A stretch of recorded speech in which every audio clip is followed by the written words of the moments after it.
I am Richard Rich Jacobson, 49, and am a very successful inventor, writer, and OTC stock trader. My wife was Susan Sue Williams Jacobson, 46, and was the owner of the most successful real estate company in the West Michigan area.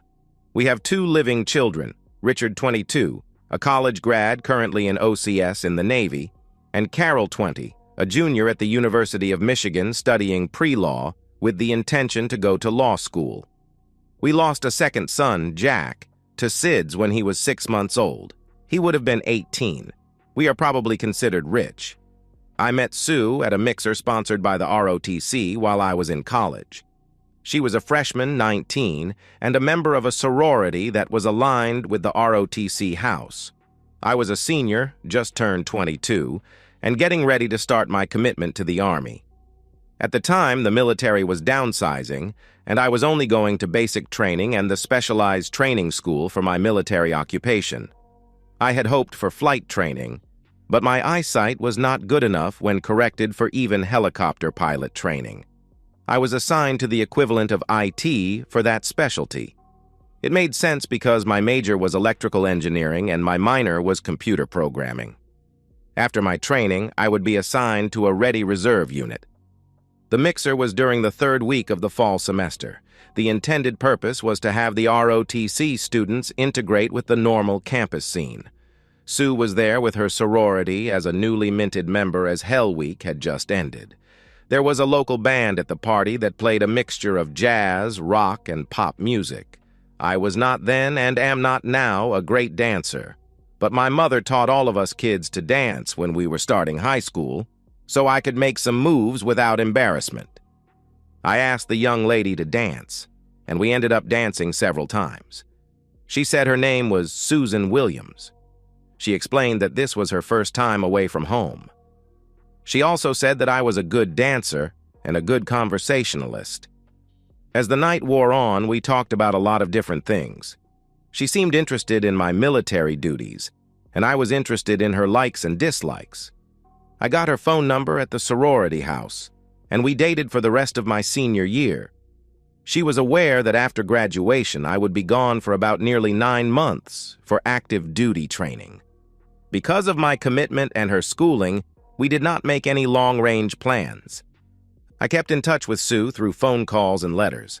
About 6 weeks into my basic training, I had a long weekend pass. Sue came down to the base, and we enjoyed the time together. After basic training, I had a 10-day delay en route, shorthand for a free vacation, before having to report for my advanced training. Sue and I spent almost all of my waking time together. We really did not do anything special, just enjoyed each other's company. I asked her to marry me, and she accepted. We planned to wait until after her junior year to marry, but felt we could wait. I gave her a nice but not gaudy engagement ring. I was in AIT for about 4 months when my father died. He had been sick with a failing heart for several years. He had a fatal heart attack. I was on compassionate leave for the funeral and to assist my mother with the estate business when I was involved in a car accident. I was in the hospital for 10 days. The drunk that ran the stop sign died. Because of a severe concussion, a broken ankle, and a whiplash neck injury, I was discharged from the military. They felt that a surgically repaired ankle would not allow me to participate in the physical requirements of military life. As I had spent less than 6 months on active duty, I was not eligible for any military benefits. An ambulance chaser talked me into suing the other driver's estate, and I got a large 7-figure settlement from his insurance and a large property of 30 acres and a big, nearly new house on the city's outskirts. Sue had visited me often while I was in the hospital, and when I got out, helped me with my rehabilitation. The concussion caused some balance problems, and the ankle was in a walking cast for 8 weeks. She helped keep me steady when I was unstable. We talked a lot about our future, and Sue admitted that she was not cut out for college life. She decided to drop out and took some courses at the local community college to study for a real estate license. When she passed her license test, she was hired by a small real estate firm in the city. Once I had healed and my balance problems subsided, I was hired to telecommute by a machine design company in California. Other than the interview, finally product test runs, and the sales conventions, I worked from my house in Grand Rapids. I was allowed to patent all of my designs and improvements. We got married in June and took our honeymoon in Wisconsin at the Dells. We saw all of the natural sandstone formations. On the trip back, we stopped in Traverse City and enjoyed the downtown and the Grand Traverse Bay. That started us on the path that lasted for the next 25 years. Like all marriages, we had a lot of arguments over the years, mostly about the kids or money. I wanted them to be grounded in the idea that earning things they wanted to make them more valuable to them. Sue wanted them to have anything they wanted. We generally compromised. They had to earn the big things, but got the small things just by asking. We also had all of the normal emergencies. Rich hurt himself by riding his bicycle into the street and was bumped by a car. The bones healed, the road rash cleared up, but the small scar through his eyebrow over his left eye gave him a devilish look. Carol was the consummate tomboy until she hit her teens. Then her worst injuries were numerous broken hearts. They were good kids, and we tried to give them the space to learn from their mistakes while trying to keep them safe. We managed to last through the kids, the dramas, and the catastrophes of married and family life. We were approaching the silver anniversary of our marriage. Then came the missed date. After a couple of years, I wound up buying a large part of the business. Sue advanced in the real estate firm to where she finally bought it. The kids were normal kids. I started writing because my kids told me I was a great storyteller, and they started recording and transcribing my stories when they were in high school. When they had a fair amount of stories built up, they contacted a literary agent, and he came and offered to represent me and get me published. The first company he went to offered me a great contract, and the only thing I insisted on that they did not offer up front was that the copyright and secondary rights belonged to me. They agreed, and when they heard some of the kids' recordings, wanted me to read the audiobook versions. The stock trading started when I sold my share of the company and licensed the patents to the new owners. They were a little upset when they discovered that the company did not own the patents.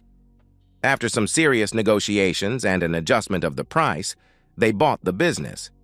Because I did not have any definite goals, I was bored.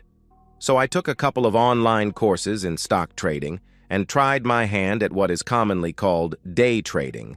But I was looking at longer turnaround times and much lower stock purchase prices. That made any losses less costly and wins generally bigger. I traded penny stocks.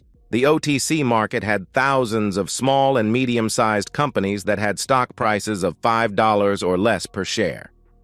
I had an average of 20% winners, and that actually made the trading very profitable. About 8 months before our silver anniversary, things had been getting very frosty around our house. Sue became very shrill in her unhappiness. She also stopped all intimacy with me. I did not have any idea what the problem was. When I suggested counseling, the frost became ice. I then suggested to Sue that a long vacation would be nice. I also suggest that we plan something to celebrate our 25th anniversary. I hoped that this might heal whatever was causing the problems. She agreed, and we planned to have a small party for family and friends for our anniversary. Because the anniversary would fall on the Saturday of Easter weekend, we scheduled it for the following week. I decided to get Sue a nice gift to show her how much I loved her. It was a very delicate, fine gold necklace with 5 stones. There were 2 diamonds with the kids' birthstones in between the diamonds. I then got her to agree to a nice lunch date on Saturday of our anniversary. I was headed for our lunch date with the necklace in my pocket. As I was passing an upscale shoe store, I saw her with her mother in the shop. As it was near the restaurant, I went on. I thought she would meet me as planned, so I went and got a table. The date was for 12, and when she hadn't shown up by 12:45, I knew she had forgotten the date. I ordered, ate, and went home. Susan was not there. I started to think of what I might have done to piss her off. The avoid at all costs ploy was one of her normal tactics when she was pissed. When she wasn't back by 5, I began to get angry and worried. I called her mother and asked what time they had ended the shopping spree. She said she had not been shopping and had not seen Sue at all that day. That lie made me angrier. Sue finally arrived home at about 6:30. As she walked through the door, I could see her hair was wet. I angrily said, "I really enjoyed our anniversary lunch, dear. I hope whoever you got your mother to cover for was worth it. It hasn't rained here for several weeks, and here you are with wet hair." Sue turned white and started to say something and then stopped. She reached up and slapped me. Then she started crying. I warned her that she had better not ever try to slap me again, or we were through. I also demanded an explanation as to why she had her mother lie for her. I told her I saw the two of them shopping 20 minutes before our lunch date. I pointed to the kitchen table and said, "I had a wonderful day planned for our 25th anniversary, but you never showed. On the table are the cruise tickets I was going to give you. There in that empty jewelry box was a necklace that had 5 stones on it to commemorate our life together. But if you look, the tickets are now canceled. The box is empty. If you can't keep a date with your husband on our anniversary, you don't deserve any gifts." I continued, "I have already called all of the people who were coming tonight and canceled the party. Your loving son, Rich, wanted to know why. When I told him, he said, and I quote, 'What has the stupid bitch done now?' When I explained to your daughter, she said, 'Well, the stupid woman finally screwed the pooch. Daddy, I will always be here for you, her not so much after this.'" She recoiled from those statements. Then she just reached back like she was going to hit me again, and then stopped. She screamed, "That's right, you're such a wimp. You wouldn't hit a woman. You're too much of a gentleman. Well, for your information, asshole, sometimes I like it a little rough. Marty, your best friend, fills that need for me. Oh, and just so you know, he is getting a divorce, so I think I will too." With that, she stormed out of the kitchen and into the bedroom and locked the door. I had already removed all of my clothes from it and put them in the guest room. I was disgusted and hurt, but thought that it seemed to just be par for the way things had been going. I went and knocked on the bedroom door and heard something hit the other side. Then Sue screamed, "Go away! My lawyer will have the papers ready Monday." I just reached for my little paperclip key and unlocked the door. I opened it and looked in at Sue crying on the bed. I angrily said, "Happy anniversary, you just dumped the last 25 years of your life down the drain because you want to get slapped around. You have to be the dumbest woman in town. Marty's 2 ex-wives have restraining orders against him for putting each of them in the hospital. His current wife is the daughter of a policeman who has told him if he ever hurt her, he would be in jail for a long time. Do you really think that you were the first one he slapped around?" With that, I left the room and closed the door. Sue went ahead with the divorce, asking for nothing but her personal savings account. She and Marty, my ex-friend, got married the day after it was final. A year later, Marty killed her when he beat her so badly he broke a rib and a splinter punctured her heart. Marty got 15 years for second-degree murder, and I visit Sue's grave every year on what would have been our anniversary. I put a bouquet of flowers there and talk to her. I don't know if she listens, but it helps me. She was a significant part of my life and gave me 2 wonderful children. In the end, she hurt me, but I loved her. Life has a way of teaching us lessons we never anticipated. In the aftermath of Sue's tragic end, I found myself reflecting on the 25 years we spent together, years that were a blend of love, challenges, and the shared goal of raising a family. Despite the betrayal, the lies, and the heartbreak that tore us apart, I cannot erase the good moments or the life we built together. Sue's choices led her down a dark path, but I choose to remember her as the woman I fell in love with before things went wrong. In the years following her death, I've learned to find peace in forgiveness, not just for her, but for myself. It would be easy to live in bitterness, but what good does that do for me or our children? Richard and Carol have grown into remarkable adults, and I'm proud of the part I played in that, even if Sue wasn't there to see it through. They are the enduring legacy of a marriage that, while ultimately broken, produced something beautiful. Each year as I visit her grave, I'm reminded that love and pain are intertwined, and sometimes we have to face the ugliest sides of both. I still carry the lessons of our life together, and perhaps in some way, Sue's story serves as a reminder that we are all capable of losing ourselves if we aren't careful. As for me, I continue to grow, embracing the life I have now, richer for the experiences and stronger for having endured. The grief and sorrow have faded, leaving behind a quiet acceptance of what was, what could have been, and what will never be. Life moves forward, and I've learned to move with it. For all her flaws, Sue was my wife, and a part of me will always love her. In this, I find peace.